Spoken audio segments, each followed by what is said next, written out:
اسی پر بس نہیں کی گئی، اس کے بعد مشرکین نے مسجد حرام کو بھی بتوں سے بھر دیا۔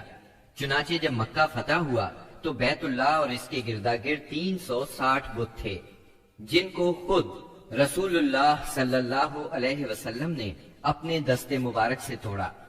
آپ ہر ایک بت کو چھڑی سے ٹھوکر مارتے اور وہ گر جاتا۔ پھر آپ نے حکم دیا، ان تمام بتوں کو مسجد حرام سے باہر نکال دو۔ چنانچہ ان سارے بتوں کو مسجد حرام سے باہر نکال کر جلا دیا گیا۔ غرض شرک اور بت پرستی اہل جاہلیت کے دین کا سب سے بڑا مظہر بن چکی تھی، اور ان لوگوں کو یہ گھمنڈ بھی تھا کہ وہ سیدنا ابراہیم علیہ السلام کے دین پر ہیں۔ پھر اہل جاہلیت کے یہاں بت پرستی کے کچھ خاص طریقے بھی رائج تھے، جو زیادہ تر عمرو بن لوہی کے گھڑے ہوئے تھے۔ یہ جاہل لوگ سمجھتے تھے کہ عمرو بن لوہی کے طریقے دین ابراہیمی میں تبدیلی نہیں بلکہ بدعت حسنہ ہیں۔ ان میں بت پرستی کی کیا کیا رسمیں رائج تھیں، اس کی تفصیل بھی سن لیں۔ نمبر 1، اس دور کے جاہل مشرک بتوں کے پاس مجاور بن کر بیٹھتے تھے، ان کی پناہ ڈھونڈتے تھے، انہیں زور زور سے پکارتے تھے، حاجت روائی اور مشکل کشائی کے لیے ان کو پکارتے تھے اور سمجھتے تھے کہ وہ اللہ سے سفارش کر کے ہماری مراد پوری کرا دیں گے۔ نمبر 2، وہ بتوں کا حج اور طواف کرتے تھے، ان کے سامنے عجز و نیاز سے پیش آتے تھے اور انہیں سجدہ کرتے تھے۔ نمبر 3، بتوں کے لیے نذرانے اور قربانیاں پیش کرتے اور قربانی کے ان جانوروں کو کبھی بتوں کے آستانوں پر لے جا کر ذبح کرتے تھے اور کبھی کسی اور جگہ ذبح کر لیتے تھے، مگر بتوں کے نام پر ذبح کرتے تھے۔ ذبح کی ان دونوں صورتوں کا ذکر اللہ تعالیٰ نے سورۃ المائدہ کی آیت نمبر 3 میں کیا ہے، یعنی وہ جانور بھی حرام ہیں جو آستانوں پر ذبح کیے گئے ہوں۔ دوسری جگہ یعنی سورہ انعام کی آیت 121 میں فرماتے ہیں، یعنی اس جانور کا گوشت مت کھاؤ جس پر اللہ کا نام نہ لیا گیا ہو۔ نمبر 4، بتوں کا قرب حاصل کرنے کا ایک طریقہ یہ بھی تھا کہ مشرقین اپنی سمجھ کے مطابق اپنے کھانے پینے کی چیزوں اور اپنی کھیتی اور چوپائے کی پیداوار کا ایک حصہ بتوں کے لیے خاص کرتے تھے۔ اس سلسلے میں ان کا دلچسپ رواج یہ تھا کہ وہ اللہ کے لیے بھی اپنی کھیتی اور جانوروں کی پیداوار کا ایک حصہ خاص کرتے تھے۔ پھر مختلف اسباب کی بنا پر اللہ کا حصہ تو بتوں کی طرف منتقل کر سکتے تھے، لیکن بتوں کا حصہ کسی بھی حال میں اللہ کی طرف منتقل نہیں کر سکتے تھے۔ نمبر 5، بتوں کا قرب حاصل کرنے کا ایک طریقہ یہ بھی تھا کہ وہ مشرکین کھیتی اور چوپایوں میں مختلف قسم کی نظریں مانگتے تھے۔ اللہ تعالیٰ سورہ انعام کی آیت 138 میں فرماتے ہیں، ان مشرکین نے اپنے خیال پر یہ بھی کیا کہ یہ چوپائے اور کھیتیاں ممنوع ہیں، انہیں وہی کھا سکتا ہے جسے ہم چاہیں۔ یہ تھے ان کے عقائد۔ انہی جانوروں میں بحیرہ، صائبہ، وسیلہ اور حام تھے۔ سیرت نگار ابن اسحاق کہتے ہیں، بحیرہ صائبہ کی بچی کو کہا جاتا ہے اور صائبہ اس اونٹنی کو کہا جاتا ہے جس سے پے در پے 10-12 مادہ بچے پیدا ہوں، درمیان میں کوئی نر نہ ہو۔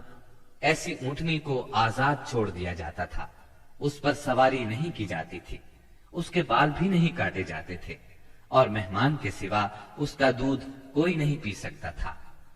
اس کے بعد یہ اونٹنی جو مادہ بچہ جنتی، اس کا کان چیر دیا جاتا اور اسے بھی اس کی ماں کے ساتھ آزاد چھوڑ دیا جاتا، اس پر سواری بھی نہ کی جاتی، اس کے بال نہ کاٹے جاتے، اور مہمان کے سوا کوئی اس کا دودھ نہ پیتا۔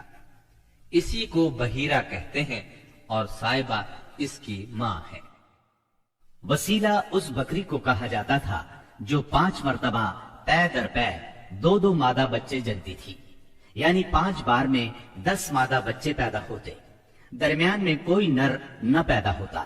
اس بکری کو اس لیے وسیلہ کہا جاتا تھا کہ وہ سارے مادہ بچوں کو ایک دوسرے سے جوڑ دیتی تھی۔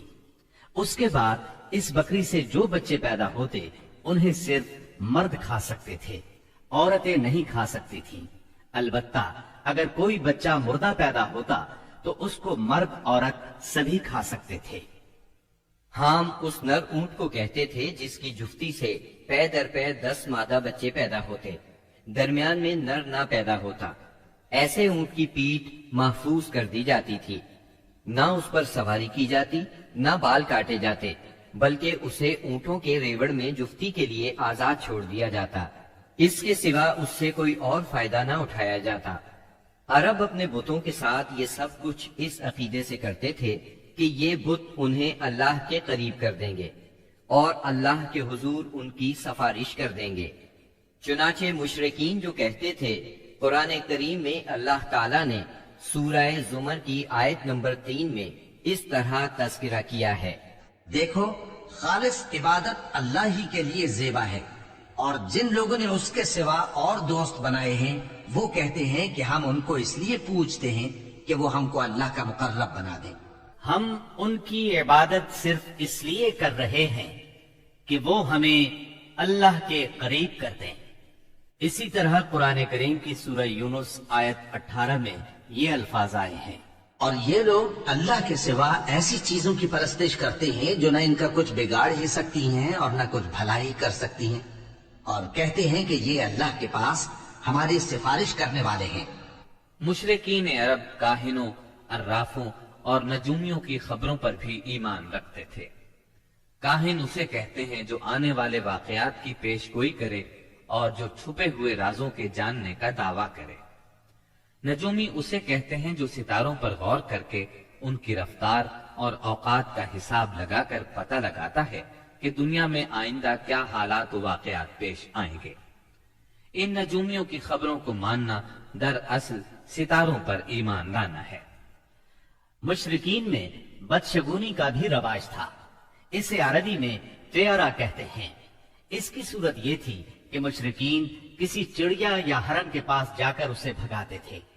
اگر وہ دائیں طرف بھاگتا تو اسے اچھا شگون خیال کرتے، کامیابی کی علامت خیال کرتے اور اپنا کام کر گزرتے۔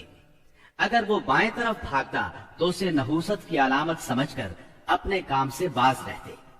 اسی طرح اگر کوئی چڑیا یا جانور راستہ کاٹ دیتا تو اس کو منحوس خیال کرتے۔ اسی سے ملتی جلتی ایک حرکت یہ تھی کہ مشرکین خرگوش کے ٹخنے کی ہڈی لٹکاتے تھے اور بعض دنوں، بعض مہینوں، جانوروں، گھروں اور عورتوں کو منحوس سمجھتے تھے۔ آج کے دور میں بھی ایسی باتیں سننے میں آتی ہیں، کالی بلی راستہ کاٹ گئی، اللہ خیر کرے وغیرہ۔ قریش کی ایک بدعت یہ تھی کہ وہ کہتے تھے ہم سیدنا ابراہیم علیہ السلام کی اولاد ہیں، حرم کے پاسبان، بیت اللہ کے والی اور مکے کے باشندے ہیں۔ کوئی شخص ہمارا ہم مرتبہ نہیں اور نہ کسی کے حقوق ہمارے حقوق کے مساوی ہیں۔ اسی لیے یہ لوگ اپنا نام ہمس یعنی بہادر رکھتے تھے، لہذا ہمارے شایان شان نہیں کہ ہم حدود حرم سے باہر جائیں۔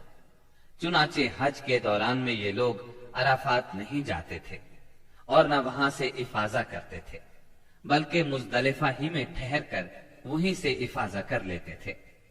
اللہ تعالی نے اس بدعت کی اصلاح کرتے ہوئے سورہ بقرہ کی آیت 199 میں فرمایا، یعنی تم لوگ بھی وہیں سے افاضہ کرو جہاں سے سارے لوگ افاضہ کرتے ہیں۔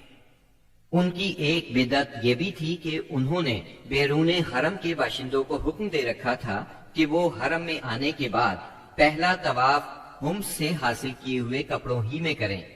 چنانچہ ان کا کپڑا اگر دستیاب نہ ہوتا تو مرد ننگے طواف کرتے اور عورتیں اپنے سارے کپڑے اتار کر صرف ایک چھوٹا سا کھلا کرتا پہن لیتی اور اسی میں طواف کرتی اور دوران طواف یہ شعر پڑھتی، آج کچھ یا ساری شرمگاہ کھل جائے گی، لیکن جو کھل جائے میں اسے دیکھنا حلال قرار نہیں دیتی۔ اللہ تعالی نے ان خرافات کے خاتمے کے لیے سورہ آراف کی آیت نمبر 31 میں فرمایا، اے بنی آدم، ہر نماز کے وقت اپنے آپ کو مزین کیا کرو۔ یعنی اے آدم کے بیٹو، ہر مسجد کے پاس اپنی زینت اختیار کرو۔